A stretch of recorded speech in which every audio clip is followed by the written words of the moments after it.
આ જગતની અંદર કોઈ આવ્યું નથી સાથે, કોઈ જવાનું નથી. સુન, આત્મદેવ બ્રાહ્મણને ઘણું સમજાવ્યું.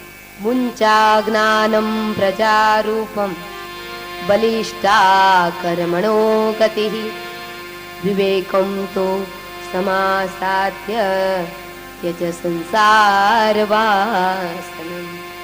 વિવેકમ તો સમાસાધ્ય ત્યજ સંસાર વાસનમ.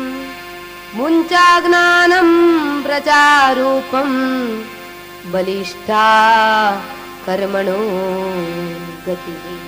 આ જગતની અંદર કર્મની ગતિ અતિશય બળવાન છે, કર્મની ગતિ ન્યારી છે. ગીતાકારે કહ્યું કે ગહના કર્મણો ગતિ, અને શ્રીમદ ભાગવતજીએ કહ્યું કે બલિષ્ઠા કર્મણો ગતિ. આ જગતની અંદર આપણા કરતા આપણું કર્મ બળવાન છે. મેરે ભાઈ, આપણે ખરાબ કર્મ કરશું કે સારું કર્મ કરશું,